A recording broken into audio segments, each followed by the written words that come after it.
दोस्तों यूरोप माना जाता था काफ़ी ठंडा शहर है और लोग वहाँ छुट्टियाँ मनाने जाया करते थे। लेकिन आज ऐसी खबर आ रही है तो यह देखिए कि यूके का टेम्परेचर कितना 35 डिग्री हो गया है। फ्रांस में 36 डिग्री, स्पेन में 38 डिग्री, पोर्चुगल में 32, जर्मनी में 34, स्विट्ज़रलैंड में 32। आज इस वीडियो में हम बात करेंगे कि ऐसा क्या हुआ है जो कि जहाँ नॉर्मल टेम्परेचर 20 से 22 डिग्री रहता है, वहाँ उठ के 35 से 38 डिग्री आ गया है। तो वीडियो के अंत तक बने रहिएगा, मैं बताऊंगा कि इससे क्या खतरे हो सकते हैं। यूरोप तो छोड़िए, यूरोप में तो और बढ़ेगी, थोड़ी देर बाद कम हो जाएगी, लेकिन इंडिया में जो असर होने वाला है वो आप सोच भी नहीं सकते हैं कि इंडिया में अभी क्या हाल होने वाला है। अभी भी कई जगह 44 से 45 डिग्री टेम्परेचर चले जा रहा है। यूपी की सिटीज़ तो बहुत ज़्यादा गर्म हैं और बहुत ज़्यादा जो सबसे ज़्यादा हीट रेज हुआ है वो बांदा में हुआ था कुछ दिन पहले। 44 डिग्री पहुंच गया था वहाँ पे टेम्परेचर। देखिए यूरोप में लेकिन ऐसा अनसीन अनफोर्सीन क्या कहते हैं इवेंट्स क्यों हो रहे हैं। देखिए यूरोप में ना कुछ दो कारणों के मेन बताए जा रहे हैं। एक है हीट डोम का इफेक्ट बनना, और दूसरा हीट डोम के कारण वहाँ पर जो हो रहा है टेम्परेचर बढ़ता जा रहा है, इंटेंस हीट वेव बढ़ रही है, रेनफॉल उनका कम हो जा रहा है और क्लाउड नहीं बन रहा है। अब हीट डोम मैं आपको समझाता हूँ होता क्या है। हीट डोम आप ऐसे समझिए, ये अर्थ है हमारी, ये अर्थ, इसके ऊपर एक गर्म चादर की लेयर आ गई है।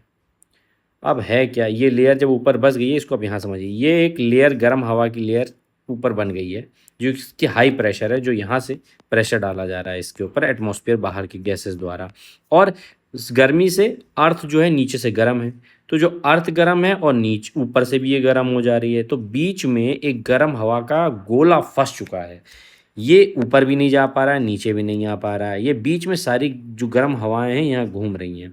ये इन गर्म हवाओं के घूमने के कारण पूरे यूरोप में गर्मी फैल चुकी है। इसके कारण यही हो रहा है जो मैंने आपको बताया है। तो अब इसके अलावा और क्या हो रहा है, ये तो असर हुआ ही, वहाँ पे एक्सट्रीम इवेंट स्टार्ट हो गए। मतलब कहीं आज खूब गर्मी है, अगले दिन ऐसी बारिश पड़ रही है कि लोग परेशान हो जा रहे हैं, फिर उसके अगले दिन कोल्ड पड़ रहा है कि लोगों को रजाई निकालनी पड़ जा रही है। ये कुछ नहीं है दोस्तों, जो क्लाइमेट चेंज है उसका एक बहुत बड़ा असर देखने को पड़ रहा है, और ये सिर्फ यूरोप में नहीं है, ये पूरी दुनिया में फैल रहा है। अब मैं आपको एक चीज़ और समझाऊंगा, एल नीनो और ला नीना का कंसेप्ट क्या होता है, ये कैसे असर डालेगा यूरोप तो छोड़िए, इससे इंडिया पे क्या असर पड़ेगा वो मैं बताता हूँ। यूरोप में तो एनफोर्सिंग जो ये इवेंट्स चल रहे हैं वो मैंने आपको खबर बताई दी। अब देखो, एल नीनो समझने के लिए मैं आपको एक बेसिक चीज़ समझाता हूँ। ये वर्ल्ड मैप है, ये हमारा प्यारा भारत है, इंडिया, ये ऑस्ट्रेलिया है, ये साउथ अमेरिका है। ये रीजन यहाँ से इक्वेटर पास होती है, थोड़ा सा नीचे से पास होती है ऐसे, इक्वेटर। तो इक्वेटर वाले इलाके में क्या, धूप पड़ रही होती है तो सूरज गर्म होता है, तो ये ऊपर का जो पानी होता है ये गर्म हो जाता है। जब पानी गर्म होता है और यहाँ पे चल रही होती हैं हवाएं, ट्रेड विंड्स, तो जब ये गर्म पानी ऊपर का लेके हवाएं इधर आने लगती हैं, ये ऑस्ट्रेलिया के पास, ये है ऑस्ट्रेलिया। और जब यहाँ से गर्म हवाएं इधर आती हैं तो ऊपर का यहाँ का जो पानी है वो इधर ट्रैवल होता है तो खाली होता है, तो नीचे से, समुद्र के नीचे से पानी ऊपर आता है। इस चीज़ को कहते हैं अपवेलिंग। इसके कारण यहाँ जितने भी आयरन, मैग्नीशियम, कैल्शियम, जितने भी न्यूट्रिएंट्स होते हैं वो ऊपर आ जाते हैं। ये नॉर्मल कंडीशन में बता रहा हूँ आपको भी। तो यहाँ पे फिशेस बहुत ज़्यादा आती हैं उनको खाने के लिए, और यहाँ के मछुआरे खुश हो जाते हैं। और जब वो पानी, गर्म पानी इधर आता है, तो गर्म पानी जब यहाँ होगा तो गर्म पानी हमेशा लो प्रेशर क्रिएट करेगा, याद रखिएगा, और ठंडा पानी हमेशा हाई प्रेशर। और लो प्रेशर में जब होता है तो हवाएं हमेशा ऊपर उठती हैं और हाई प्रेशर में हमेशा नीचे जाती हैं। क्या, मैं आपको यहाँ पे बना के दिखा देता हूँ। हवाएं ऊपर उठेंगी तो हमेशा लो प्रेशर, और यहाँ पे गर्मी होगी, गर्मी में हमेशा ऐसा होता है। नीचे हाई प्रेशर और नो गर्मी, तो मतलब क्या, ठंडी होगी, वहाँ पे हवाएं ठंडी होंगी। अब हुआ क्या देखिए, जब यहाँ पे ठंडी चीज़ आई, तो ठंडी चीज़ आई तो यहाँ से, और हमेशा जो पासेस होती हैं, हवा कहाँ से पास होती हैं, हाई प्रेशर से लेके लो प्रेशर की तरफ जाती हैं।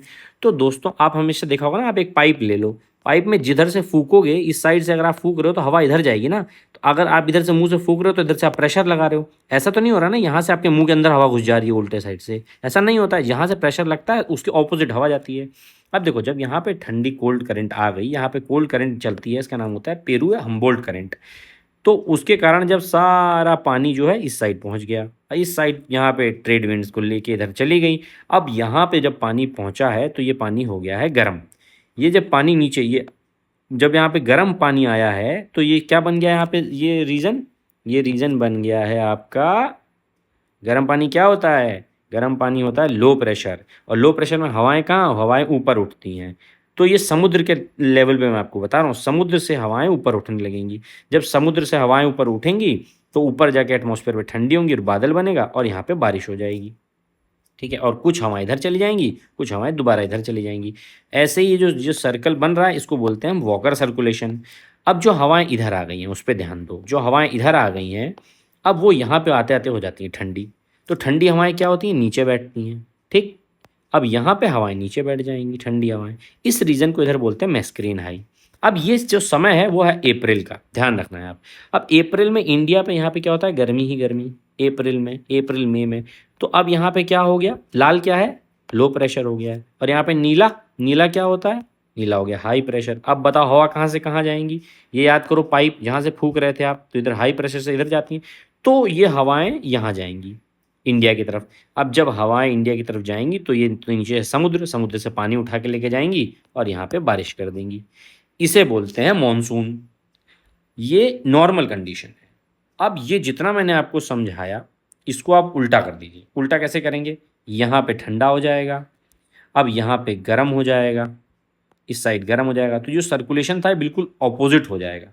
जब ये बिल्कुल ऑपोजिट हो जाएगा तो इधर जो है ये गर्म हवा आएंगी। अप्रैल में यहाँ पर अभी भी गर्मी है, तो यहाँ से गर्मी से इधर गर्मी जा नहीं पाएगी, तो यहाँ पे सूखा पड़ जाएगा। इस इवेंट को बोलते हैं एल नीनो इवेंट। अब एल नीनो का मतलब क्या है ये समझिए आप।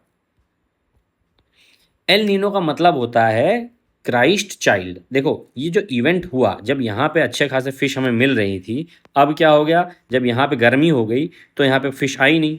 और ये बेसिकली यहाँ पे गर्मी कब होती है, दिसंबर के टाइम में, ये सदर्न हेमिस्फीयर है।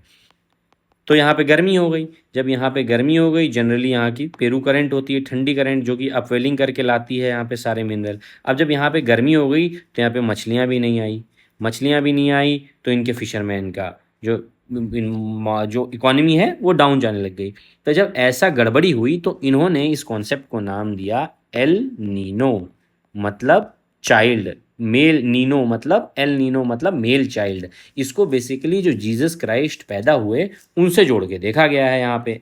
तो दिसंबर के टाइम पे जीसस क्राइस्ट पैदा हुए, वैसी ही सिचुएशन यहाँ पे दिसंबर में बनी थी, तो इसको बोल दिया एल नीनो। अब जब नॉर्मल कंडीशन बहुत स्ट्रांग होती है तो उसको बोलते हैं ला नीना, तब यहाँ पे इंडिया में अच्छी खासी बारिश हो जाती है। एल नीनो का मतलब होता है कि इंडिया में अब हमेशा मानसून खराब हो जाएगा। अभी मैंने आपको समझाया था एल नीनो से क्या होगा, इंडिया में वीक मानसून हो जाएगा, रेनफॉल धीरे आएंगी, ड्रॉट्स बढ़ जाएंगे। और जब इंडिया की इकोनॉमी क्या है, ज़्यादा एग्रीकल्चर से चलती है, जब बारिश ही नहीं आएगी, मानसून नहीं आएंगे तो एग्रीकल्चर ड्रॉट हो जाएगा, और जिससे फूड में, इकोनॉमी में असर बढ़ेगा। अब आप देख रहे हो कि क्लाइमेट से लेके इकोनॉमी सब लिंक है। क्लाइमेट में बारिश नहीं हुई तो महंगाई बढ़ गई, तो खाना महंगा हो गया। तो केवल वॉर से महंगाई नहीं बढ़ती है भाई, अगर आप इन्वायरमेंट को भी ध्यान नहीं दोगे तब भी महंगाई बढ़ जाएगी। और ऐसा नहीं है जब भी एल नीनो आएगा तो हमेशा इंडिया में ड्रॉट पड़ेगा, मतलब ये केवल 30% चांसेस होते हैं बारिश कम हो जाएगी। क्यों, ऐसा कारण इसलिए होता है क्योंकि जो इंडिया का मानसून है केवल वो एल नीनो और ला नीना पे डिपेंड नहीं करता, उसके बहुत सारे अलग फैक्टर्स होते हैं, वो मैं कभी अगले वीडियो में डिस्कस करूंगा। तो इस वीडियो में सिर्फ इतना ही। तो आप जान लीजिए कि यूरोप में कितनी गर्मी बढ़ती जा रही है, इंडिया में उसका असर अब क्या होगा। अभी एल नीनो आएगा, अभी भी इंडिया में बहुत गर्मी है, एल नीनो आएगा तब तो और पार होने वाली है। लेकिन अच्छी खबर दोस्तों ये है कि जितनी गर्मी इस टाइम पे बढ़ेगी उतनी बरसात तेज होगी, अगर एल नीनो कैंसिल हुआ तो।